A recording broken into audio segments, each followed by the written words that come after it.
Boker Tov, Shavua Tov, Ezrat Hashem, bonne semaine pour tout le monde, beaucoup de bonnes nouvelles, de la santé, Ezrat Hashem, du Shalom, de la Simcha, du rapprochement d'Hashem, Béhémet, la joie dans le cœur, la sérénité pour tout le monde, du Shalom. Alors on est arrivé dans notre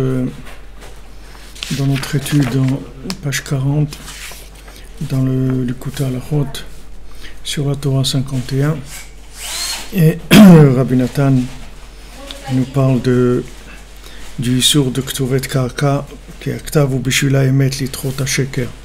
Donc on n'a pas le droit d'écrire, de faire, on a dit des écritures gravées sur la peau, des tatouages, des choses comme ça, parce que le principe de l'écriture,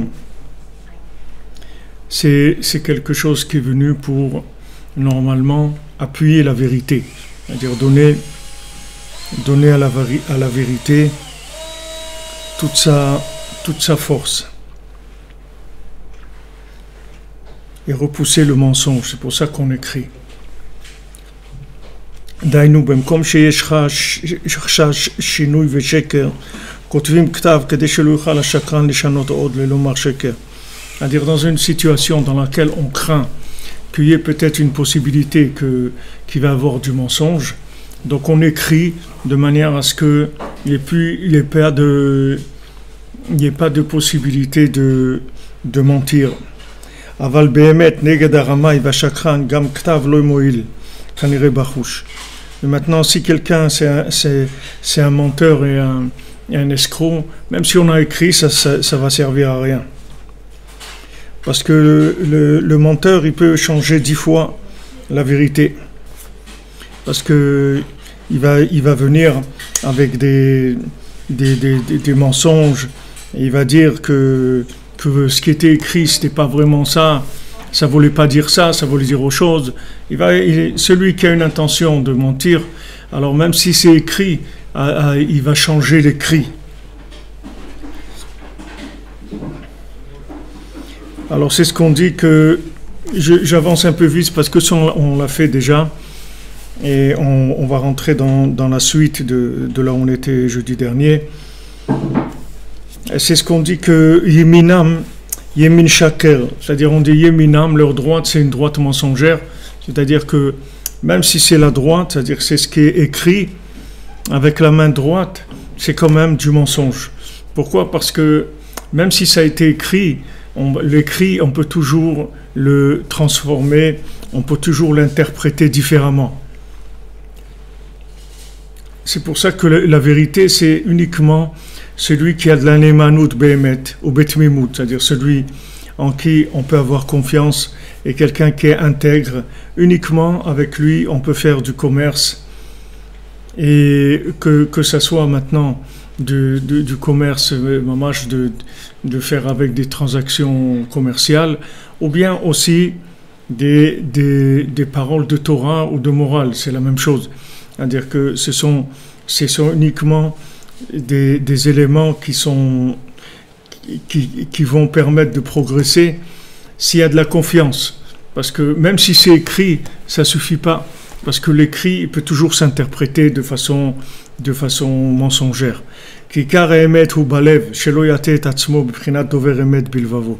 Parce que la vérité, elle se trouve principalement dans le cœur. Comme il est écrit, Dover Emet Bilvavo, quelqu'un qui dit de la vérité dans son cœur.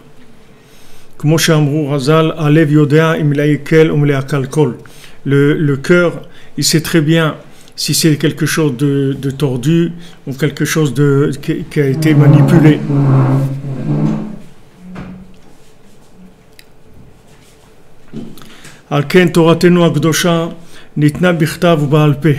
C'est pour ça que notre Sainte Torah, elle nous a été donnée par écrit et aussi par oral. C'est-à-dire on n'a pas que la Torah écrite, on a la Torah orale aussi. Chez Imprinat Emet Ve'emuna, que c'est Emet et Emuna, puisque la Torah écrite c'est le principe solaire, Et la Torah orale, c'est le principe lunaire. On a besoin des deux. C'est-à-dire, il faut qu'on ait l'écrit, qui est le référentiel, mais il faut qu'on ait l'interprétation de l'écrit qui soit mise à jour par rapport à aujourd'hui. Comment aujourd'hui on peut se connecter sur Hachem, comment aujourd'hui, quel est notre rapport aujourd'hui avec Hachem.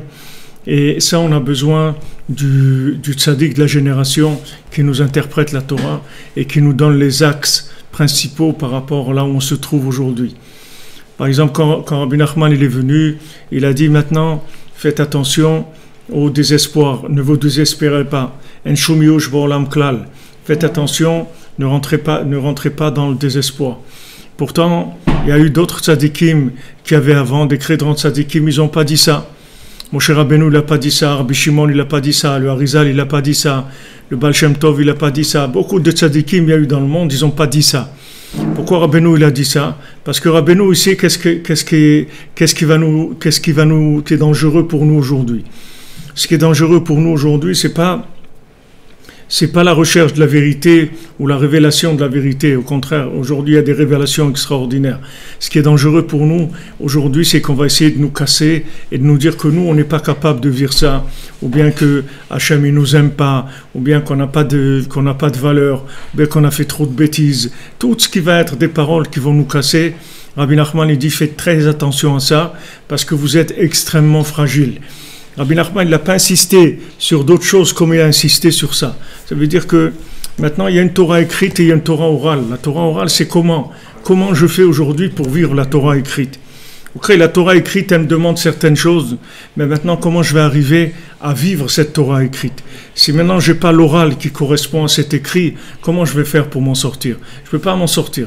Donc, j'ai besoin de la Torah écrite qui est solaire, la Torah orale qui est lunaire. Et donc la Torah écrite c'est le Emet et la Torah orale c'est la Emouna, c'est-à-dire c'est Emet le Amito. La Torah orale c'est la Emet le Amito, c'est-à-dire comment maintenant je vis cette vérité-là. Comme on dit, tous les gens ils veulent se rapprocher de Dieu, mais comment on fait? Comment on fait pour se rapprocher de Dieu? Alors Rabbi Nachman il vous dit voilà, fais attention de ne pas te laisser décourager. C'est la seule chose qui est dangereuse aujourd'hui, c'est ça. Parce que la vérité, Baruch Hashem, il y a des révélations extraordinaires comme il n'y a jamais eu dans le monde. Il y a de la communication, il y a des traductions, il y a des cours dans toutes les langues. Il y a beaucoup de choses qui permettent de se rapprocher d'Hachem, qui sont là et qui sont vraiment des révélations. Seulement si le bonhomme il est fatigué dans sa tête, c'est-à-dire on l'a cassé, alors toutes les vérités du monde vont lui servir à rien, parce qu'il ne va pas arriver à se lever. Donc à quoi ça sert? Comme on dit, l'opération elle a marché, mais le patient il est mort. Mais l'opération elle a bien marché. À quoi ça sert que l'opération elle a bien marché si le bonhomme il est mort? C'est-à-dire à quoi ça sert toute cette vérité si on n'est pas capable de la vivre, si on n'a pas les outils pour la vivre? C'est beau, mais à quoi ça va nous servir? On a besoin de savoir comment on vit cette vérité. Alors Rabbi nous dit, fais attention à tout ce qui va te casser, que ce soit tes pensées, que ce soit les paroles des autres, le regard des autres, tout. Fais attention parce que ça, c'est la chose la plus dangereuse qui est. C'est pas le manque de vérité ou le manque de recherche, tout ça, au Hachem, il y a de la vérité, il y a de la recherche, il y a tout ce qu'il faut. Mais ça, c'est extrêmement dangereux. Fais attention parce que c'est notre point fragile aujourd'hui. Ça, je vous donne un exemple de ce que s'appelle la Torah orale. Parce que la Torah orale, c'est tout, c'est le tout. C'est-à-dire que si on vous a pas donné vous a pas donné l'ordonnance, même si la pharmacie, elle est pleine, la pharmacie, il y a tous les médicaments dedans, mais il faut une ordonnance. Sinon, qu'est-ce que vous allez faire avec tous ces médicaments? Vous pouvez prendre n'importe quoi et que c'est dangereux pour vous. Pourtant, c'est tous des médicaments. Tous les médicaments qu'il y a à la pharmacie, ils sont supposés soigner des gens. Mais il faut savoir qu'est-ce que vous avez comme maladie. Et à ce moment-là, vous prenez le médicament adéquat. Alors qu'il faut une ordonnance. Cette ordonnance, elle est orale. C'est pas l'écrit. L'écrit, c'est toute la médecine en général. Mais maintenant, chacun individuellement, ce qu'il a aujourd'hui, il a besoin d'avoir un diagnostic et qu'on lui donne une ordonnance. Alors Rabbeinu dit l'ordonnance aujourd'hui, c'est faites attention, ne vous laissez pas casser. C'est tout. C'est ça qui est dangereux. Parce que vous êtes fragile, justement parce que vous êtes grand et votre âme est grande, vous êtes très fragile. Plus quelqu'un il a une âme qui est grande, et plus il est fragile. plus quelqu'un il monte, il s'élève, et plus il devient fragile. Parce que plus quelqu'un il s'élève, moins il a de force dans ce monde-là. Moins il a le côté rustre, le côté matériel de ce monde. Donc il est extrêmement fragilisé dans ce monde. Alors maintenant que nos âmes, ce sont des âmes qui viennent d'endroits très élevés, puisque nos âmes elles viennent du Halal Panouï, du début de la création du néant. Ce sont des âmes qui sont très très grandes et qui ont beaucoup de difficultés à vivre dans la matière. Elles ont beaucoup de difficultés parce que ce sont des âmes qui sont très très spirituelles. Et les âmes qui sont spirituelles, elles sont fragiles. Elles sont fragiles. Donc Rabbeinu il nous dit faites attention, ne vous laissez pas casser par toutes les paroles qui peuvent être des paroles qui vont vous briser, ou des constats d'échec, ou des constats de non-réussite par rapport à des principes sociaux, ou des principes même de vérité. Ne regardez pas tout ça, soyez joyeux, renforcez-vous dans la joie, et continuez à servir Hachem dans la joie. Avec ça, vous allez arriver à tout. N'écoutez pas les paroles qui cassent. Alors, donc, la Torah, elle est orale, elle est écrite, et elle est aussi orale. Ki Torah shebirtav ze prinat emet, parce que la Torah écrite c'est la vérité, prinat ktov yosher divrei emet, comme c'est écrit katuv yosher divrei emet, que l'écrit de droit, des paroles de vérité. Aval afal piken mi Torah shebirtav levad en yecholim leda mitat Torah. Mais de la Torah écrite, on ne peut pas connaître la vérité de la Torah. C'est-à-dire, bien que la Torah nous dise des choses, elle dit voilà, vous allez faire Shabbat, vous allez pas faire des travaux Shabbat. Qu'est-ce que ça veut dire des travaux Shabbat? On ne sait pas ce que ça veut dire. Alors voilà, on dit il y a 39 travaux, on les apprend du Mishkan, voilà les 39 travaux, voilà les dérivés de ces travaux-là, voilà. Alors on a besoin dans le concret de savoir qu'est-ce que ça veut dire. Donc on ne peut pas connaître la vérité de la Torah puis uniquement avec l'écrit. Il n'y a aucune halakha dans la Torah. On ne sait pas comment on met des tefilines. Qu'est-ce que c'est des tefilines? Comment on les met? Ce n'est pas écrit dans la Torah. Ush'ar dina Torah, toutes les autres halakhot de la Torah. Ki mal yede Torah shabal pe. C'est uniquement par la Torah orale qu'on peut arriver à comprendre la Torah écrite, c'est-à-dire qu'est-ce qu'elle veut de nous. Chez Prinat Emuna, que la Torah orale, c'est la Emuna, Prinat Odia Emunatra Bepi. Je vais faire connaître ta Emuna avec ma bouche. Aïnou Emunat Rachamim, à dire la Emunat Rachamim, la confiance dans les sages. On a besoin d'avoir confiance dans les vrais sages. Comme ils nous ont expliqué tous les halachot et tous les chemins de la Torah. Parce que même s'il y a des halachot qui sont déjà révélés et dont on est au courant, il y a maintenant aussi des chemins de la Torah.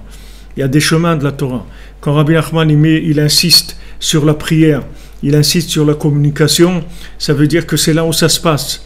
C'est là où ça se passe, c'est-à-dire que c'est des chemins. Ce sont des chemins pour arriver vers Hachem. Il y avait peut-être des périodes où ce qui était prédominant, c'était plus la connaissance, plus l'étude. Aujourd'hui, le prédominant, c'est la prière et la communication. C'est ça qui va aller au-delà de tout. Aujourd'hui, vous pouvez enseigner à quelqu'un tout ce que vous voulez. Si vous ne l'aimez pas, s'il n'y a pas de communication, il n'y a rien du tout. Il ne va rien se passer du tout. Et d'un autre côté, avec très peu de connaissances, s'il y a de la communication, s'il y a de l'amitié, s'il y a de l'amour entre les gens, alors les gens ils sont capables d'avancer et de faire des choses extraordinaires. Parce qu'aujourd'hui, c'est comme ça que ça fonctionne, c'est tout. Pourquoi? On ne sait pas. On peut essayer d'expliquer pourquoi. Mais ce n'est pas important. Le principal, c'est de savoir quelle est l'ordonnance d'aujourd'hui, quel est le menu du jour. Quel est le menu du jour? Le menu du jour, c'est celui-là. Il faut communiquer, il faut parler, il faut de l'amitié, il faut de l'entente, il faut du shalom. Et avec ça, on va arriver à tout. Maintenant, si de la connaissance, il y en a plus ou moins, c'est pas ça qui est important. Voilà les élèves de Rabbi Akiva, ils avaient 24 000, ils étaient tous, ils avaient de la connaissance, tout ce que vous voulez. Et pourtant, ils sont tous morts parce qu'il n'y avait pas d'amitié entre eux, il n'y avait pas de communication entre eux. Et pourtant, c'était tous des tzadikim, des gens très très élevés. 24 000, c'est pas 24, ni 240, ni 2400. C'est 24 000, c'est un village entier de Talmidei Chachamim. Pourtant, ils n'ont pas survécu, même avec leur chorma, ils ne sont pas arrivés. Donc aujourd'hui, Rabbeinu, il met le point sur la prière et il dit voilà, tu veux quelque chose, tu pries, c'est tout. Tu veux faire tchouva, tu pries. Tu veux trouver ton conjoint, tu pries. Tu veux te rapprocher d'Hachem, tu pries. Tu vas avoir du shalom bayit, tu pries. Tu vas avoir des enfants, tu pries. Tu veux de la parnassa, tu pries. Tout ce que tu as besoin, il faut que tu t'habitues à communiquer avec Hachem, parce que ça, c'est le menu du jour. C'est ça la formule aujourd'hui. Donc ça, c'est les drachim, ce qu'on appelle les chemins. Il y a la halacha. La halacha, c'est comment il faut faire, la cacheroute, les choses, etc. Et il y a les chemins. Les chemins, c'est quel est le derrière aujourd'hui, comment on sert Hachem aujourd'hui. Alors on sert Hachem aujourd'hui avec la prière. Et ça qu'Hachem, il veut, au-dessus de tout. Au-dessus de tout.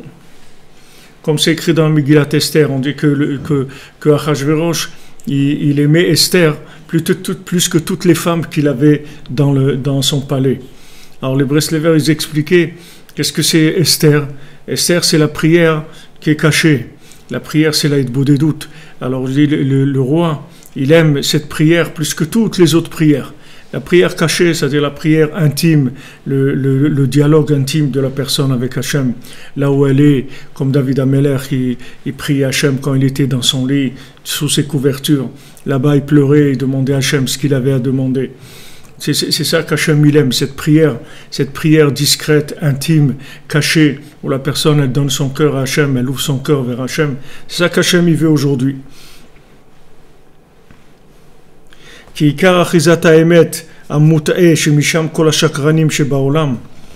Parce que toute l'emprise de la vérité détournée, c'est-à-dire que de là où tous les menteurs du monde, ils se basent sur de la vérité qui est détournée, comme c'est écrit que tout mensonge qui n'a pas de vérité, qui n'a pas commencé avec la vérité, il ne peut pas se maintenir.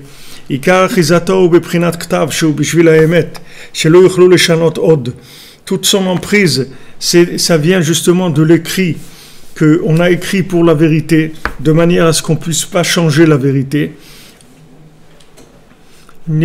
Alors, on a dit, voilà, maintenant on va écrire, comme ça va être clair, comme on dit, ça va être noir sur blanc, et il n'y a personne qui pourra changer. Aval Misham Kolashikrem, justement de ça qui est écrit noir sur blanc, c'est de là tous les mensonges qui viennent de là. Qui meshanim kamashinuim, parce qu'ils changent, ils interprètent, veomrim pirushim ou beorim, ils viennent amener des explications et soi-disant des éclaircissements dans ce qui est écrit, selon ce qu'ils ont envie, selon leurs mensonges. C'est pour ça que les idolâtres, ils étudient que la Torah écrite. Parce que de la Torah écrite, il y a toute l'emprise du mensonge. Du moment où quelqu'un fait une séparation entre la Torah écrite et la Torah orale, et ils n'ont pas la émouna dans les chachamim emet, c'est-à-dire il n'y a pas d'émouna dans les tzadik emet, Shem Chochmei Talmud, que les sages du Talmud, Sheberu lanu be'eretev kol Torah be'emet, qui nous ont expliqué toute la Torah clairement, Alken mefarshim Torah kirtzonam. Donc eux, ils viennent, ils expliquent la Torah écrite comme ils ont envie. Et ils révèlent dans la Torah, ils présentent des aspects qui n'ont rien à voir avec l'écrit. C'est-à-dire rien à voir, c'est des interprétations qui sont complètement des fantasmes, c'est n'importe quoi.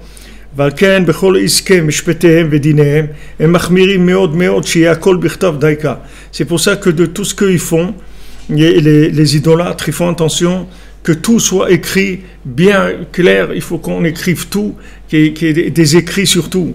Et ils ne sont pas d'accord d'accepter une parole aucune personne, ni qu'elle soit grande, ni qu'elle soit petite. ni de celui qui vient amener des preuves à l'oral, ni du juge. Qui im birtav, ils veulent tout par écrit, daika, précisément par écrit. D'accord, bishvila emet, tout soi-disant pour le emet, pour que personne ne puisse changer ça après. Soi-disant, c'est pour la vérité. Comme des fois, vous dites des choses à quelqu'un, il dit, ouais, mais où c'est écrit ça? Où c'est écrit? Quand quelqu'un vous dit ça, ça veut dire déjà, il cherche maintenant comment il va détourner la chose. Parce que maintenant, quand vous êtes en train de lui dire quelque chose, pourquoi il a besoin de dire où est-ce que c'est écrit? Où est-ce que c'est écrit? Parce qu'il veut aller là-bas, essayer de voir comment il va tordre le texte pour dire que ce que vous avez dit, c'est pas exactement ce qui est écrit là-bas. Alors, ils vont se référencer toujours à l'écrit de manière à pouvoir le détourner.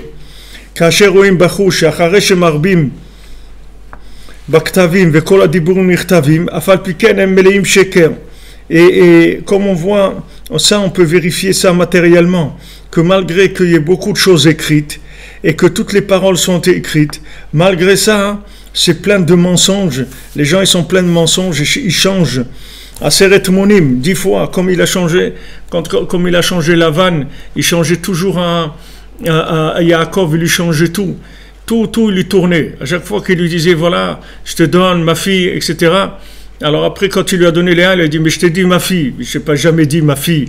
Je vais te donner la petite d'abord. Chez nous, on ne donne pas la petite quand je t'ai dit ma fille. Je voulais dire la grande. Voilà. Et pourtant, il lui a dit ma fille.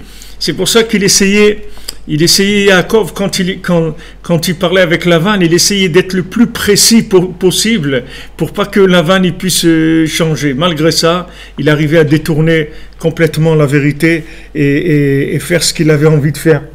Qui a doa kolze, comme tout ça c'est connu. Qui kara emet ou echad velo arbe. Parce que la vérité elle est que un et elle n'est pas multiple. Il y a pas plusieurs vérités. Il y a qu'une vérité. Parce que le principal, c'est que le juge, il doit faire un din emet le amito, c'est-à-dire qu'il faut qu'il ait un jugement qui soit une vérité, qui soit en rapport avec l'écrit, mais qui soit aussi en rapport avec la réalité de ce qui se trouve en face de lui. C'est que comme ça qu'il pourra arriver à trouver la vérité. Sinon, qu'avec l'écrit, il peut se tromper complètement. Il a besoin de l'écrit et de la conscience de la réalité de l'individu qui se trouve devant lui maintenant. Vadavar Masour la lève. Et cette chose-là, elle est uniquement donnée au cœur.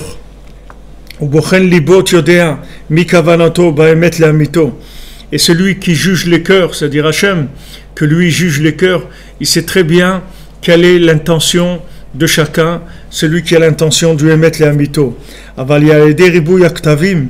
Mais justement, par le fait qu'il y a beaucoup d'écrits qui se font, on ne peut pas, par tout ce qui est écrit, arriver à faire un tri dans la vérité. Au contraire, de là-bas, il va y avoir l'emprise du mensonge. Alors, vous voyez, on se trouve en fait dans un problème, parce que d'un côté, on a beaucoup de livres qui s'écrivent, et tous les livres ils viennent pour expliquer des choses. Mais d'un autre côté, la multiplication des livres, aussi, ça entraîne aussi la possibilité de multiplier le mensonge. Puisque maintenant, il y a plus de livres. Ça veut dire qu'il y a plus de possibilités pour celui qui veut détourner la vérité. Il a encore plus de textes pour pouvoir détourner la vérité. Celui qui cherche la vérité, il va avoir plus d'explications qui vont l'encourager dans la vérité. Mais celui qui ne cherche pas la vérité, celui qui cherche le mensonge, il va avoir encore plus de textes pour s'appuyer, pour faire ce qu'il a envie et trouver des appuis sur les textes nouveaux qui vont sortir. Donc c'est pour ça que le seul chemin qu'on a de émettre la mytho, c'est de rester attaché au Chachamim, c'est-à-dire à Emunat Chachamim. On va dire, voilà, il y a Rabbi Nachman, il y a Rabbi Nathan, et voilà, c'est tout. Et le reste, on ne sait pas. Voilà ce qu'on a reçu, c'est de Rabbeinu et Rabbi Nathan, c'est tout. Après, on ne sait pas. Maintenant, des gens, ils peuvent expliquer, c'est mignon, c'est beau, c'est magnifique, c'est tout ce qu'on veut. Mais la Torah orale, on l'a reçue de Rabbi Nathan, c'est-à-dire Rabbi Nathan, c'est le seul qui a compris Rabbeinu. Un peu ou beaucoup, ou ce qu'il a compris, mais en tout cas, c'est celui qui a compris le plus. Donc, on a besoin de ce qu'on appelle du shimouch, c'est-à-dire on a besoin de fréquenter, de vivre les choses pour pouvoir les comprendre. On doit vivre les choses avec des gens qui ont reçu, etc., depuis Rabbi Nathan, pour savoir comment on vit Breslev, comment on vit à Rabbeinu, qu'est-ce qui est important dans Breslev. On a besoin de le vivre, ça. C'est pas parce qu'on va voir des choses écrites que ça va changer notre, si on est mal intentionné en nous. On a même si on n'est pas mal intentionné de façon consciente, mais du fait que maintenant on est vendu à des profits de ce monde, qu'on a des ta'avot, qu'on a des désirs, qu'on cherche le plaisir, qu'on cherche la propriété, qu'on cherche l'honneur, tout ce que chacun il peut chercher de tordu dans ce monde, ça va automatiquement lui créer des interprétations, des textes qui sont à son avantage par rapport à ce qui l'intéresse dans ce monde. Donc on a besoin de Torah orale, c'est-à-dire on a besoin concrètement d'avoir une adracha, c'est-à-dire un chemin, que ce chemin il n'a rien à voir avec notre compréhension à nous. Parce que si maintenant notre compréhension elle est soudoyée par des intérêts, elle va interpréter les textes par rapport à ses intérêts, pas par rapport à ce que le tzaddik il veut dire. Donc tout est basé sur le nyan d'emunat rachamim, c'est-à-dire la confiance dans les sages, et il faut avoir reçu une massorette, c'est-à-dire il y a une transmission de comment les choses elles se vivent. Il y a une transmission de l'oral de génération en génération, et cette transmission de l'oral, et c'est ça le principal de la conscience de la chose, de la façon de vivre la chose. Après, une fois qu'on a reçu cette transmission par l'oral, on peut utiliser tous les écrits qu'on veut pour développer, pour enrichir, pour approfondir, tout ce qu'on veut. Mais déjà, il faut mettre en place, la direction. Il faut que le volant il soit en place, que le chemin il soit clair. Et après, on peut développer autant qu'on veut, en vitesse, en approfondissement, tout ce que chacun après il veut. Mais il faut que déjà les choses elles soient en place. Si maintenant les choses ne sont pas en place dès le départ, qu'est-ce qu'on va développer, où on va avancer, vers quoi on va, on ne sait pas, c'est des interprétations, c'est tout. Après, si l'interprétation du départ, elle est fausse, après tout ce qu'on va rajouter, ça va faire que nous embourber encore plus que ce qu'on est. Donc on a besoin d'une transmission orale, c'est-à-dire de l'oral. On a besoin de l'oral, comment ça se vit ces choses-là. Comment à Breslev on vit ça. Comment à Breslev on vit, comment à Breslev c'est Chatzot, c'est Bodedut, c'est du shalom entre les gens, c'est de ne pas parler les uns sur les autres. Il y a des choses qui sont transmises par l'oral, comment les Breslevers ils ont vécu tout le temps la Torah de Rabbeinu. Et quand il y a des nouveaux chemins qui sortent, comme des gens aujourd'hui qui font de la politique de tous les côtés, qui politisent les choses, ça n'a jamais existé dans Breslev. La politique, c'est quelque chose qui n'a jamais existé. C'est quelque chose de nouveau, quelque chose de récent. C'est un mensonge récent et qui n'a rien à voir avec Rabbeinu, avec la Torah de Rabbeinu. La politique, la haine gratuite, de parler sur les autres, etc. Tous les gens de Ouman, ils vous diront ça n'a jamais existé à Ouman que quelqu'un y parle sur les autres, sur quelqu'un d'autre. Ça n'a jamais existé, c'est quelque chose qui n'existe pas dans Breslev, de commencer à faire de la politique, à politiser les mouvements, à dire celui-là et l'autre il n'est pas bien, celui-là n'a rien compris, et l'autre il a... Jamais les Breslevers ils ont parlé comme ça. Donc c'est quelque chose qui n'existe pas, c'est tout, il faut l'enlever, parce que ça n'existe pas. C'est des inventions des temps modernes, des interprétations de gens qui ont des mauvaises midotes, qui ont des mauvais comportements, qui sont pleins de haine, qui sont pleins de colère, qui sont pleins de rancune, qui sont pleins de frustration, qui sont pleins de recherche d'honneur, de place, etc. Et donc ils ont politisé des choses pour en faire des systèmes d'exploitation. Donc il faut se sauver de ces choses-là et aller vers la transmission orale et essayer de coller à la traduction de la chose comme elle est vécue. Comme elle a été vécue tout le temps. Voilà, comme ça, c'est Breslev, ça a été comme ça tout le temps. Voilà, maintenant la politisation, tout ça, ça n'a rien à voir. Donc, il dit ici justement que le fait justement qu'il y a des livres qui s'écrivent il faut voir ces livres-là sur quoi ils sont basés. C'est-à-dire que c'est bien d'écrire des livres, tous les livres qu'on écrit, s'ils sont là pour développer les enseignements de base qui ont été reçus, alors c'est bien. Mais si ces livres-là, ils viennent inventer des choses, des nouveaux chemins, c'est dangereux. Donc la multiplication des livres, ça peut être d'un côté très bien, puisque ça développe la vérité, mais ça peut être aussi une pierre d'achoppement pour des gens qui ne savent pas et qui ne se rendent pas compte combien ils ne savent pas, et ils pensent que quand ils lisent un texte, ils comprennent quelque chose. En fait, la compréhension du texte, il faut qu'elle soit avant de commencer à étudier le texte. Avant d'étudier le texte, il faut savoir déjà ce que le texte il veut dire. Et après, on rentre dans le texte. C'est pas que maintenant qu'on va lire le texte, on va comprendre. Parce que si on lit le texte, on va comprendre d'après ce qu'on interprète le texte, c'est sûr qu'on va se tromper. Parce que comme nous, on est soudoyés, on a des intérêts qui sont des intérêts à nous de consommation, comment vous voulez interpréter les choses? Quelqu'un, c'est très simple, vous pouvez faire l'expérience, une expérience très très simple dans votre vie, et vous allez voir ça, comment ça marche à coup sûr. C'est-à-dire, rentrer dans un supermarché quand vous avez faim, ou rentrer dans un supermarché quand vous avez fini de manger, que vous êtes rassasié. Vous allez voir que le chariot, il ne va pas se remplir de la même manière. C'est très simple. Si vous avez le ventre plein, vous allez prendre que vraiment ce que vous avez vraiment besoin, parce que vous avez la tête libre, c'est-à-dire vous n'avez pas d'appel du ventre. Mais si maintenant vous avez faim, c'est impossible d'acheter comme si vous n'avez pas faim. C'est quelque chose vous pouvez faire l'expérience. C'est quelque chose de connu, et c'est même ce que conseillent des gens qui s'occupent d'orienter les jeunes couples et tout. Ils leur disent d'aller faire les courses après manger, pas avant manger, parce que sinon ils vont acheter beaucoup plus de choses. C'est très simple, c'est-à-dire que pourtant vous dites non, voilà, je vais aller, etc. Même si vous allez avec votre liste, si vous avez faim, vous allez voir que vous allez acheter des choses vous allez acheter plus de choses, c'est tout, c'est comme ça, c'est une réalité.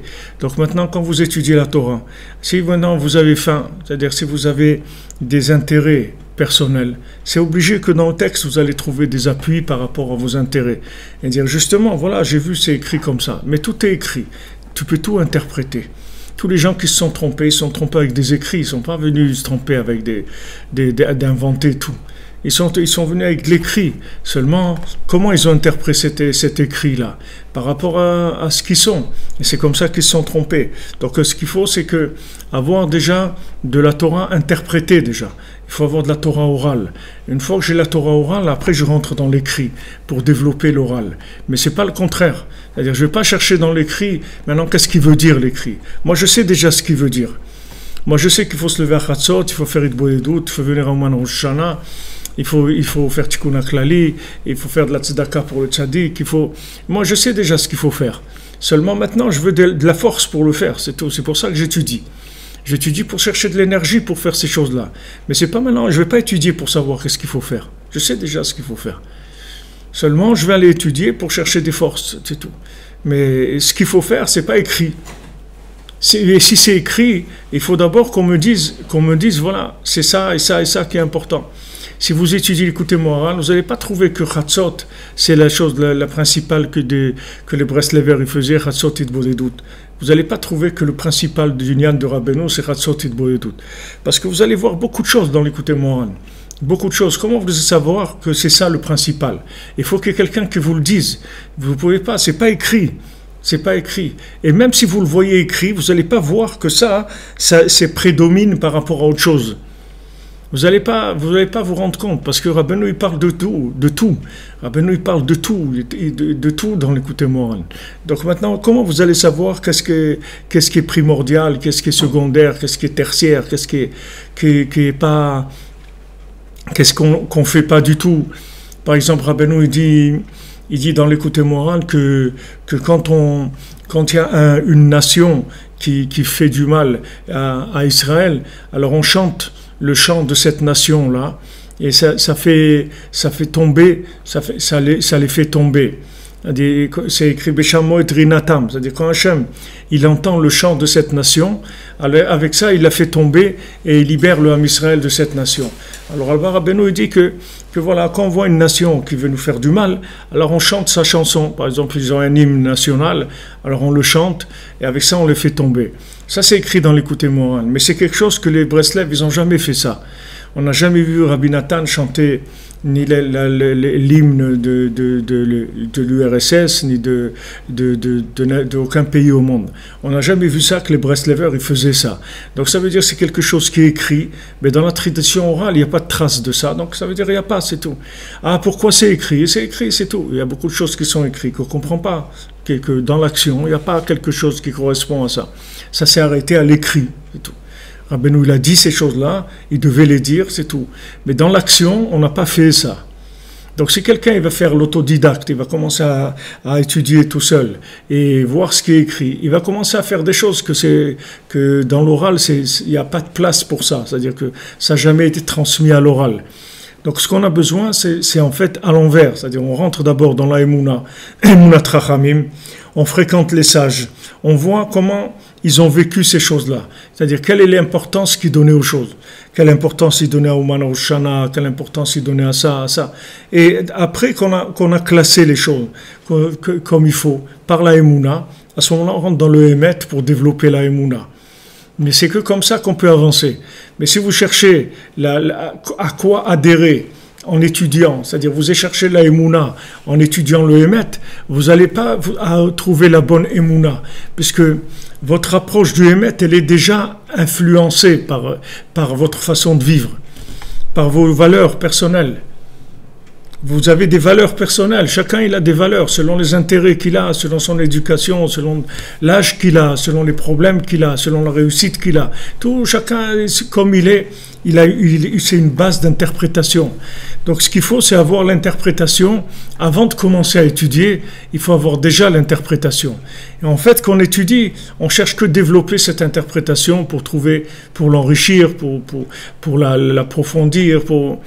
Une fois, Rav Nachman Tuchiner, il parlait avec son fils, Rav Avraham ben Nachman, et Rav Avraham ben Nachman, il expliquait à son père, il discutait sur l'Hitbodedut, sur la profondeur de l'Hitbodedut, et comme c'est quelque chose d'extraordinaire, il parlait des bienfaits de l'Hitbodedut.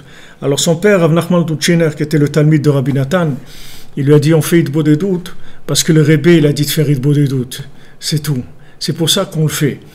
Maintenant, après, tu veux dire que c'est bien, que c'est super, que ça amène ça, ok, après tu peux développer ce que tu veux. Mais c'est pas parce ce que tu as compris, c'est pas pour ça que tu vas faire la Hidbodedut. La Hidbodedut, tu vas la faire par Emunat Rachamim, c'est tout. Et après tu développes. Sinon, tu vas commencer à Hidbodedut. Après, tu vas ajouter un peu de yoga. C'est-à-dire le yoga, ben c'est justement, dans le yoga, on voit des choses qui sont très proches de la Hidbodedut, très très proches. On va faire de la méditation. La méditation, voilà. Et même, je me souviens au début, quand j'ai commencé avec Breslev, il y a 40 ans, il y avait des livres en anglais qui commençaient à se traduire sur Breslev, et Mamash traduisait Hidbodedut par méditation. Mais la Hidbodedut, c'est pas la méditation. Il y a aussi de la méditation dans la Hidbodedut. Il y a beaucoup de choses dans la Hidbodedut. Mais la Hidbodedut, c'est pas de la méditation. On peut pas dire que le mot Hidbodedut, ça veut dire méditation. On peut dire que c'est le yoga. On peut dire que c'est d'autres. Il y a ça aussi dedans. Vous pouvez trouver dans la Hidbodedut aussi des éléments de yoga ou des éléments de méditation. Mais la Hidbodedut, c'est de parler avec Hachem, c'est tout. C'est ça la Hidbodedut. Hidbodedut, c'est on fixe un moment, on se retire du monde et on passe ce moment de connexion avec Hachem et on parle avec lui. Maintenant, voilà comment Rabbeinu nous a dit de faire Hidbodedut, comment Rabbi Nathan dit de faire Hidbodedut. Après, maintenant, tu trouves des choses qui vont te donner un peu plus envie de faire, qui vont développer, il n'y a aucun problème. Mais il faut travailler à l'envers, si vous voulez. Il faut que la Emouna, elle vienne avant le Hémet. C'est-à-dire que le Hémet que vous devez avoir, ça doit être un Hémet qui provient de la Emouna, pas un Hémet qui provient de ce que vous comprenez. Une fois que vous avez accepté la vérité avec votre émouna, c'est-à-dire que votre vérité, elle vient de votre confiance, à ce moment-là, après, vous pouvez développer la vérité. Mais il ne faut pas que votre choix de la vérité, il vienne de votre compréhension en vous, parce que sinon, c'est sûr qu'il va être détourné. Alors, c'est ce qu'il dit Rabbi Nathan, Vezefrinat Isur Ktovet Karka, c'est ça l'interdiction d'écrire, c'est quoi Ktovet Karka? Shayu Noagim Ha'amuraim, Ha'emoriim, pardon, Lichtov Karkea Bipsaram Otiot Haktav. Mais inyan darke emunatam hakozviot. Ils avaient l'habitude, les Émorim, c'était un peuple qui s'appelait les Émorim, ils écrivaient sur leur peau. C'était pas des tatouages, pas des dessins, c'était de l'écriture. C'est-à-dire qu'ils écrivaient sur leur peau des lettres selon leur foi. Ils avaient des chemins de foi, par exemple, je sais pas, peace and love, des trucs comme ça. Vous voyez, des gens, ils écrivent ça sur leurs bras, ou sur leur front, ou sur leur nez, ou sur leur dos, ou truc. Ils écrivent des mots comme ça, des phrases. Alors ça, ils avaient l'habitude, ce peuple-là, d'écrire des paroles comme ça, des choses des flashs de leur foi, voilà dans quoi on croit, peace and love, et trucs, et tout, voilà. Et alors, ils écrivent ça sur leur chair. Tout c'est pour renforcer leur vérité tordue, leur vérité détronquée. C'est-à-dire ils l'écrivent pour donner de la force à leur vérité mensongère. Pour dire voilà, tellement je crois là-dedans, jusqu'à que voilà, je vais graver sur ma chair même, sur ma chair, comme on dit, ton alliance que tu as gravée sur notre chair, quand on ferait la Brit Mila, on grave l'alliance d'Hachem dans notre chair. Eux, ils écrivent sur leur chair pour dire, voilà, regarde comment c'est fort ce principe-là chez moi, que je l'écris sur ma chair. Et Dafka, précisément, c'est ça le principal de leur mensonge. C'est-à-dire, ce que tu vois qu'ils écrivent tellement, ils ont besoin tellement d'en faire un plat, d'écrire ça partout, il faut qu'ils écrivent peace and love, truc, flower people, truc, no war, no truc, tout ça. Plus ils écrivent ça, et plus ça sent le mensonge. Plus ça sent le roussi, ça sent le mensonge. Pourquoi tu as besoin d'en faire un plat de ton truc? Ok, ça y est, qu'est-ce que... Non, il faut l'écrire, il faut dans la chair, ce truc, voilà, montrer, et partout on va écrire ça. Mais pourquoi tu as besoin tellement d'écrire ça partout? Parce que justement, c'est du mensonge. C'est pour ça que tu as besoin de l'écrire partout. C'est ça tout le mensonge, c'est ça. Parce que toute leur emprise, elle est que dans l'écrit. Que l'écriture, elle est dans le monde de l'action. Mais comme c'est connu, que dans le monde de l'action, c'est là où ils ont le plus d'emprise. C'est pour ça qu'ils gravent l'écrit sur leur chair.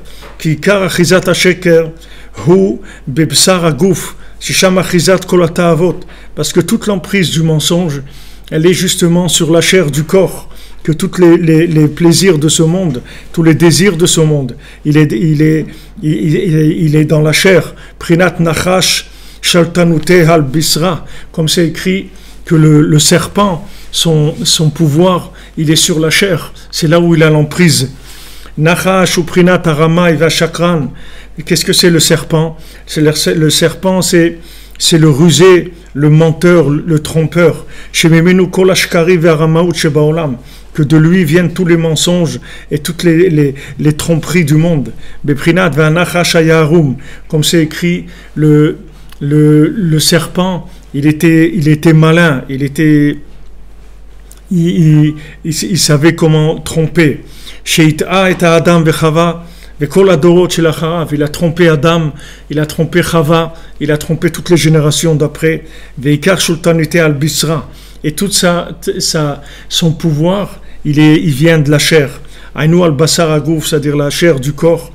Shesham kol ha'ta'avot, shemata et Adam, que là-bas c'est tous les plaisirs, tous les désirs qui trompent l'homme.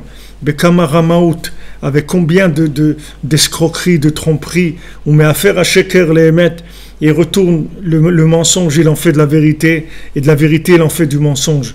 Akol machma ta'avot hagouf, tout à cause des ta'avot du gouf. Quand ils ont mis en place le communisme en Russie, les Juifs, jamais ils appelaient le communisme. Ils disaient les Ganavim, ils appelaient les communistes les voleurs. C'est comme ça qu'ils les appelaient. Ils n'employaient pas ce mot révolution bolchevique, ou tout ça, c'est des grands mots. Le mot le plus simple, le plus vrai, c'est des voleurs, c'est tout. C'est des gens qui sont venus pour voler les riches et pour s'enrichir en volant les gens. Et la preuve, c'est qu'il y avait le parti, il y avait les gens qui étaient la gauche caviar, et ça existait depuis longtemps, c'est pas de maintenant. La gauche, ça a été toujours la gauche caviar. Maintenant, le peuple, c'était la chair à canon. Mais il y a toujours les gens qui étaient... Et tout leur système, c'est un système de ta'avot, c'est tout.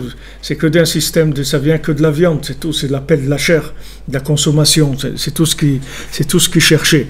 Donc maintenant, quand on va... C'est sûr que quand quelqu'un qui cherche les plaisirs de ce monde, il va se mettre à interpréter des textes, c'est sûr qu'il va les interpréter à l'envers.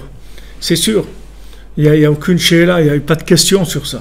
On peut pas imaginer que quelqu'un qui est dominé par des intérêts de désirs personnels, il va pouvoir interpréter des textes normalement. Vous n'allez pas imaginer que l'ONU, elle va trouver un jour un texte qui va favoriser Israël. C'est pas possible, puisque la base du fondement de leur organisme, c'est la haine du Ham Israël, c'est la haine des Juifs. Comment tu veux qu'un jour ils vont trouver quelque chose qui va favoriser le Ham Israël?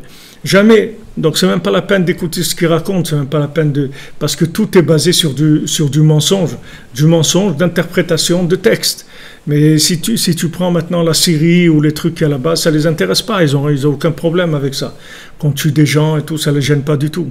Parce que leur orientation, elle est claire. L'orientation, ils sont contre le Ham Israël, c'est tout. Donc maintenant, une fois que ça s'est annoncé, après la suite, c'est pas la peine d'écouter, puisque c'est avec tout ça va dans ce sens-là. Alors ce principe, c'est un principe général. C'est-à-dire, du moment où tu sais que tu as des intérêts personnels et que tu as des désirs personnels et que tu cherches des plaisirs dans ce monde, tu ne vas pas t'amuser à interpréter des textes. C'est la dernière chose au monde que tu dois faire. Qu'est-ce que tu dois faire? Tu dois suivre les tzaddiks de la génération. Et ce qu'il te dit de faire, voilà, tu le fais, c'est tout. Maintenant, tu as envie de comprendre des choses, voilà, sur ce qu'il t'a dit de faire. Alors vas-y, aiguise ta compréhension, approfondis, cherche tout ce que tu veux. Mais ton référentiel, il est en place, tu ne bouges pas de ça. Tu ne bouges pas de ça.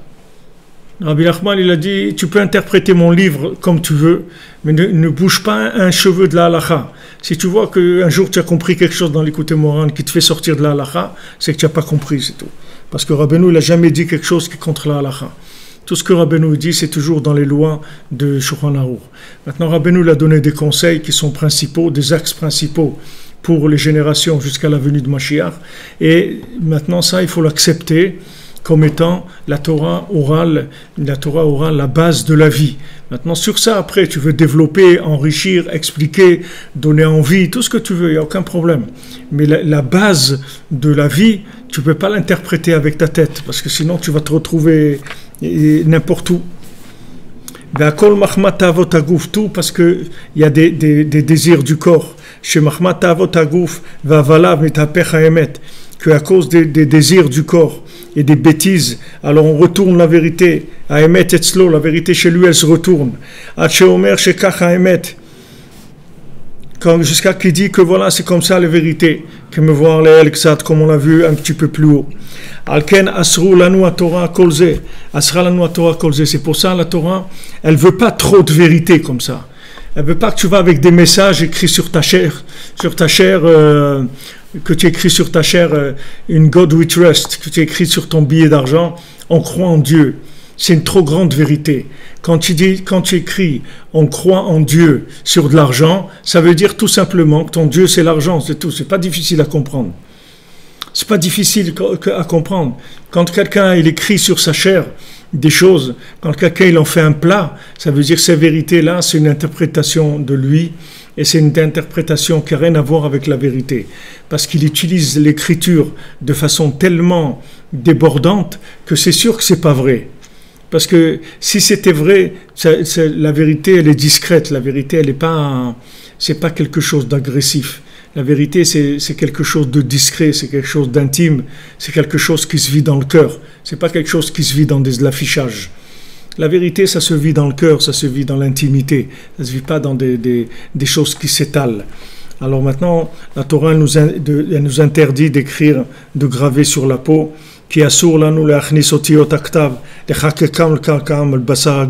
parce qu'on n'a pas le droit de prendre les textes de l'écriture, de messages saints, et de les graver sur la chair du corps. Parce que tout le mensonge il vient du corps. Alors qu'est-ce que tu écris? Quand tu écris un message sur ton corps, c'est ça qui prouve que c'est pas vrai. Puisque tu dis voilà, ça c'est ce que mon corps, il a réalisé. Voilà la réalité, voilà la réalité de mon corps. Alors il y a eu des mouvements, des grands mouvements de pensée énormes et très grands, etc. Qu'est-ce qui est resté de tout ça? Et rien resté du tout. Vous voyez, le temps il est passé, ces choses-là elles ont disparu avec le temps parce qu'il n'y avait aucune vérité éternelle là-dedans. C'était juste des vérités temporaires et là c'était très fort, il fallait mettre les messages partout, les écrire partout, en faire tout un plat. Et justement, le fait qu'on en fait tout un plat, c'est ça même qui montre qu'il y a un problème grave. Justement par le fait qu'on en fait toute une publicité.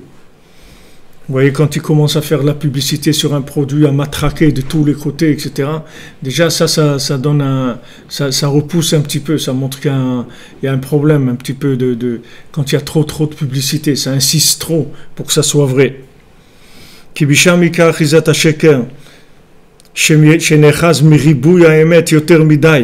Parce que justement, tout le mensonge, il vient du fait que c'est des grandes vérités, elles sont trop grandes pour être vraies. Comme on dit, c'est trop beau pour être vrai, c'est trop vrai pour être vrai.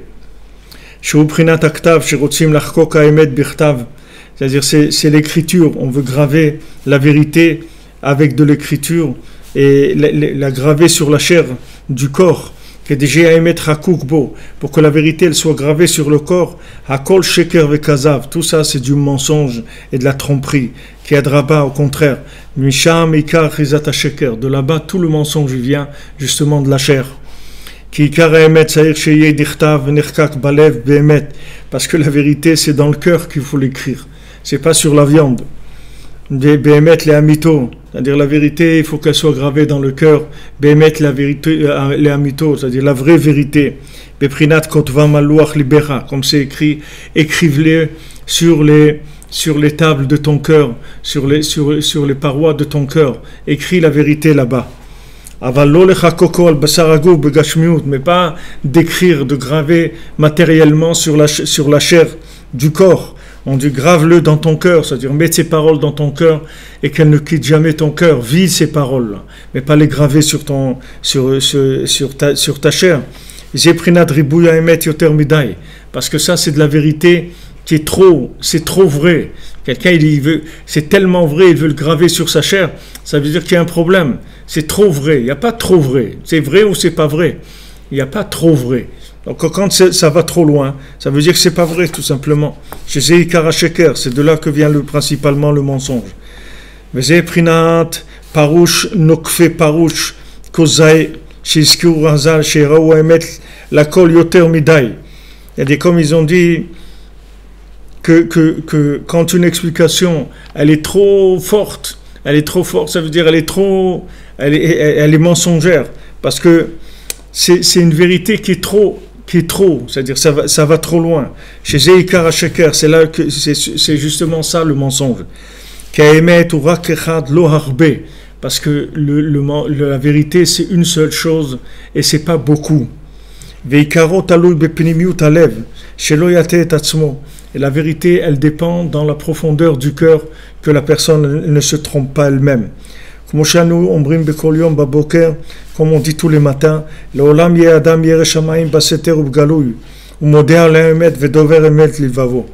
dit que l'homme il doit être vrai, il doit craindre Hachem de façon quand il est seul et quand qu'il est en public, la même chose.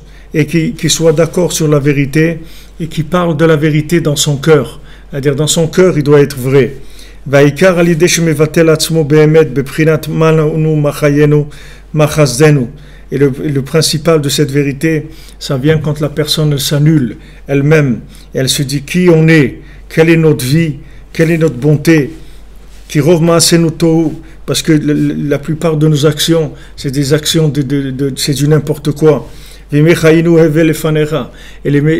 les jours de notre vie, c'est de la fumée devant toi. Les amitos.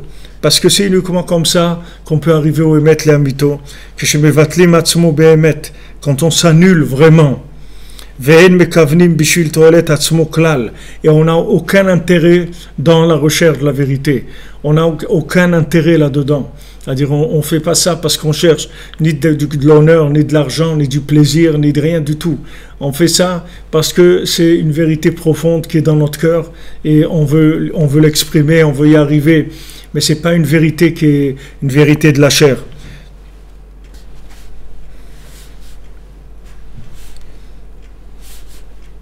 Donc Rabbi Nathan il dit que la vérité, elle vient à la base, la vérité elle vient du bitoul, de la soumission, elle vient pas de la compréhension. D'abord tu te soumets et tu sais que tu comprends rien et tu mets toute ta compréhension de côté et tu rentres avec de la soumission en disant je sais rien. Maintenant voilà, je veux apprendre, je sais rien du tout. Ok, alors tu rentres, on te dit voilà, ça c'est comme ça, ça c'est comme ça, c'est comme ça, ok. Une fois que maintenant tu t'es rempli avec la soumission, à ce moment-là maintenant tu vas commencer à comprendre. Tu peux commencer à comprendre. Mais comprendre surtout que sur des éléments que tu as reçus par soumission, c'est tout. Tu n'as le droit de chercher la vérité que dans la Emouna. Tu ne peux pas chercher de la vérité quand tu n'as pas la Emouna. Tu cherches ta vérité dans la Emouna. C'est-à-dire qu'une fois que tu as reçu des tzadikim véritables, des chemins de la vérité, des notions de la vérité. Alors à ce moment-là, tu peux approfondir, tu peux rentrer, réfléchir, écrire, fais ce que tu veux, chercher jour et nuit, développer, tu as le droit à tout. Mais le point de départ, c'est de la soumission. C'est de ça que vient la vérité. Parce que tu ne pourras jamais trouver la vérité avec un cerveau qui est contaminé par des intérêts personnels. Jamais, c'est impossible que ton cerveau t'amène à la vérité. Parce que ton cerveau, il est vendu aux intérêts du corps. Donc ton cerveau, lui-même, il est orienté par de l'émotionnel, par des intérêts. Donc tout ce qu'il va comprendre, c'est par rapport à ce qu'il a intérêt. Donc il va interpréter tout, c'est comme on dit, la déformation professionnelle. C'est-à-dire le gars, il a un métier et tout, alors il voit ça partout. Partout où il va des choses qui sont en rapport avec son métier. Donc si quelqu'un dans ce monde, justement, tout ce qui est venu comme erreur, c'est par la chair, par le fait que le serpent il nous a trompés avec notre chair, c'est-à-dire avec le vécu dans ce monde. Donc il faut faire attention de ne pas retourner dans ce principe-là et de sortir de ce qu'on croit comprendre. Il faut savoir qu'on ne comprend rien, c'est tout. Hachem, il nous a mis dans ce monde, on ne comprend rien, on ne sait pas ce qu'on fait ici, on ne sait rien du tout. Maintenant, les tzadikim me disent, voilà, tu fais comme ça, c'est tout. On écoute ce qu'on nous dit de faire et on ne met pas notre grain de sel du tout. Ah, maintenant, je sens des choses, je comprends des choses, tout ça, c'est bien. Mais tout ça, tu le mets de côté et tu t'en occuperas quand viendra le moment. Mais maintenant, tu ne peux pas aller avec ça pour avancer. Si tu veux avancer, c'est rien que de la soumission, c'est tout. Plus tu vas te soumettre et plus tu vas avancer. Plus tu vas soumettre, tu vas comprendre des choses, mais par soumission, pas par ton approche. Parce que ton approche, elle est faussée dès le départ. C'est ça puisque maintenant on va vers Pessah, c'est ça tout l'ignat de Pessah. Pessah, pourquoi on ne peut pas manger du Hametz? Parce qu'on ne peut pas. Parce qu'un Égyptien, il ne peut pas manger du Hametz. S'il mange du Hametz, ça veut dire qu'il commence à réfléchir. Il va réfléchir avec une tête d'Égyptien. Comment il va trouver son chemin dans le désert pour arriver en Eretz Israël s'il réfléchit comme un Égyptien? C'est impossible. Donc il est obligé de ne pas te Hametz du tout. C'est-à-dire, Chimout Samoach, il ne peut pas réfléchir du tout. Il n'a pas le droit de réfléchir. Il fait ce qu'on lui dit de faire, c'est tout. On dit tu sors à minuit. Il pas, ouais, mais pourquoi à minuit? Il n'y a pas de pourquoi. C'est comme ça. Tu sors à minuit, c'est tout. Ah, pourquoi je dois me lever à minuit? Je ne peux pas dormir tranquillement toute la nuit? Non, tu ne peux pas. Pourquoi? On ne sait pas pourquoi. On t'expliquera pourquoi une fois que tu rentreras au club des Khatsotistes. Alors à ce moment-là, tu verras, on t'expliquera pourquoi c'est comme ça. Tu n'as pas besoin de savoir pourquoi. On va te dire, voilà, c'est comme ça, c'est tout. La Géoula Rishona, la première délivrance, elle est venue à Khatsot. La dernière délivrance aussi, et dit Rabbi Natal, viendra avec les gens qui se lèvent à minuit. Ah, mais comment, si je me lève à minuit, je vais amener Mashiach? Tu ne sais pas comment. On n'a pas besoin de te dire comment. Il n'y a pas besoin de savoir comment. Et voilà, on te dit, voilà, c'est ça qu'il faut faire. Tu parles avec Hachem, tout est arrangé, tout est réparé. Mais comment en parlant avec Hachem? Il n'y a pas de comment. Tu ne peux pas comprendre comment. Tu le fais, c'est tout. Et si tu le fais, après tu vas tout comprendre. Comment et pourquoi et tout ce que tu veux. Mais d'abord, tu t'engages par la soumission. Et tout. Et si tu ne veux pas te soumettre, alors de toute façon, tu es soumis. Toi, tu es soumis au désir de ton corps. Toi, tu es soumis au tzaddik de la génération. Mais de toute façon, tu es un être. L'être, il est soumis. L'être, il n'est pas libre. L'être, il est soumis à quelque chose. Voilà, maintenant, tu veux être libre. Tu veux de la liberté, freedom. Ok, tu veux peace and love, tu veux freedom. Ok, ne mange pas pendant un mois. Tu peux ne pas manger pendant un mois. Pendant 2 semaines, tu peux ne pas manger. Pendant 1 semaine, tu peux ne pas manger. Pendant 3 jours, tu peux pas manger. Tu vois, tu n'es pas libre. Ton corps, il va t'amener, tu vas à 4 pattes, tu vas manger. Tu vas aller manger, c'est tout. Parce que tu ne peux pas ne pas manger. Donc, tu es obligé de manger. Tu es soumis, tu es dépendant. Tu as une dépendance. Au lieu de dépendre des bêtises, tu peux te dépendre du tzaddik de la génération que lui veut que ton bien et il veut t'amener au maximum de ce que quelqu'un il peut atteindre dans ce monde. Donc, quand les tzaddikim nous disent de faire quelque chose, c'est eux, ils ont compris la Torah écrite et ils ont l'oral qui correspond à la Torah écrite. Ils ont la machine et ils ont le mode d'emploi aussi. Donc tu peux leur faire confiance que le mode d'emploi c'est celui-là et que ce mode d'emploi il marche. Il marche. Comme Rabbeinu nous dit qu'avec moi personne n'a jamais perdu. Donc ça veut dire que si tu écoutes, tu seras gagnant, c'est tout. Comment ça s'appelle gagnant? Mais je vois que BMF, je suis pas gagnant, je vois que je perds et tout. Donc c'est pas important ce que tu vois. Ça n'a aucune importance ce que tu vois. Ce qui compte, c'est que tu écoutes ce qu'on te dit de faire, parce que celui qui s'occupe de la génération, c'est un homme extrêmement sérieux, et Rabbi Nachman est envoyé par Hachem pour réparer le monde, et tu peux lui faire confiance que quand il te dit de faire quelque chose, tu vas réussir, c'est tout. Tu vas réussir, tu seras béni, et tout. Si tu écoutes ces paroles, tu seras dans la bénédiction dans ta vie. Mais pourtant, tu vois ta vie, elle est à l'envers. Il y a des gens qui ont l'air d'avoir réussi beaucoup mieux que toi. Et ils n'écoutent pas Rabbi Nachman, ils ne connaissent pas Rabbi Nachman. Moi, je ne sais pas qu'est-ce que ça veut dire réussir. Moi, je ne sais rien du tout. Moi, je sais que voilà, mon cher Rabbeinu l'a dit, à minuit, on sort. À minuit, je me présente avec mon baluchon et on y va, c'est tout. Quoi, comment, je ne sais pas. Moi, je ne comprends rien. Moi, je sais qu'il a dit comme ça, c'est tout. Je ne cherche pas autre chose. Donc maintenant, la soumission, c'est la émouna, c'est la confiance. Alors j'ai confiance, je me soumets, et après je vais tout comprendre. Naaseh Benishma, après tout je vais comprendre. Pour l'instant, je suis obligé de rentrer avec de la soumission, parce que si je rentre avec ma compréhension, c'est sûr que je vais me tromper.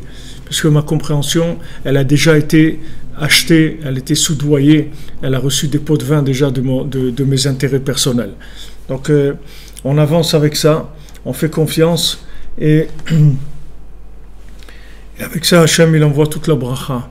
Hachem. Alors, Shavua Tov, une bonne semaine, une bonne préparation pour Rosh Chodesh Nissan. Beaucoup de bracha, d'Atzlacha, Hachem, de la santé, de la réussite. Yechiel Reuven, Ben Elisabeth Gemara. Que des bonnes choses, Refoua Shlema pour David, Ben Mesoda Cohen, Lorali Esther Chava, Traya Daniel. Refoua Shlema pour tous les malades. Et une bonne réussite pour tout le monde, que chacun y trouve son conjoint, chacun ait du shalom bayit, qu'il ait de la joie, qu'il ait confiance en lui, qu'il ne se laisse pas casser, par les mouvements de la vie. Il faut tenir, il faut s'accrocher, en parlant avec Hachem tous les jours, on peut traverser tous les déboires de ce monde, toutes les tempêtes qu'il y a dans ce monde, on peut les traverser en parlant avec Hachem. Parlant avec Hachem, ça apaise, ça enlève toute la rigueur, ça enlève toute la douleur, ça enlève toute l'incompréhension. Bezrat Hashem, Be'atzlacha, Shavua Tov. Merci pour vos partages, vous qui partagez. Partagez, Baruch Hashem. Vous partagez, tous ceux qui partagent, qui nous aident, Baruch Hashem, pour diffuser Rabbeinu. Notre intérêt, c'est diffuser Rabbeinu, c'est tout, parce que c'est le médicament du monde.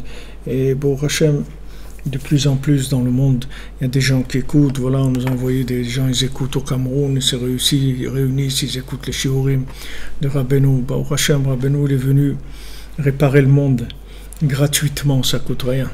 Ça coûte rien du tout. On a une bouche, un cœur, et avec ça, on peut gagner toutes les guerres. Alors, Bezrat Hashem, Be'atzlacha, merci pour votre soutien, pour vos encouragements, pour ceux qui nous soutiennent financièrement aussi. Ils sont bénis par Rabbeinu, parce que les maasés, Rabbeinu, il a dit, quand on lui donne, alors la personne qui lui donne, elle est bénie immédiatement par le tzaddik. Be'atzlacha, Shavua Tov, merci d'être là. Merci de vos partages, de votre présence, et on se retrouve demain, Bezrat Hashem, à midi, à l'antenne. Hazak. Hazak. Hazak.